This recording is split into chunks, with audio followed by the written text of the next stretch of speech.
Lycra single jersey fabric হয়, Lycra Ribo হয়, Lycra লাকোস্টো হয়, লাইক্রা পিকে ফেব্রিক কি হয়?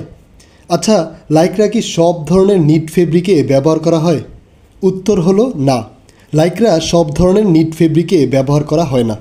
যে সকল নিট ফেব্রিকের ক্যাম অ্যারেঞ্জমেন্টে যে কোনো একটি ফিডার অল নিট ক্যাম থাকে, শুধুমাত্র সে সকল ফেব্রিকেই লাইক্রা ব্যবহার করা হয়। যেমন লাইক্রা সিঙ্গেল জার্সি, যেখানে সব নিট ক্যাম ব্যবহৃত হয়। আবার লাইক্রা রিব, যেখানে ডায়াল এবং সিলিন্ডারে নিট ক্যাম থাকে, যার কারণে সেখানেও লাইক্রা ব্যবহার করা হয়। এবং কি লাইক্রা লাকোস্ট ফেব্রিকের ক্ষেত্রেও একটি ফিডারে অল নিট থাকে এবং অন্য ফিডারে নিট এবং টাক ক্যাম থাকে। আর একটি ফিডারের মধ্যে অল নিট থাকার কারণেই লাকোস্ট ফেব্রিকে লাইক্রা ব্যবহার করা যায়। কিন্তু পিকে ফেব্রিকের ক্ষেত্রে দেখা যায় সেখানে কোনো ফিডারেই সবগুলো নিট ক্যাম নেই, সব ফিডারেই নিট এবং টাক ক্যাম রয়েছে।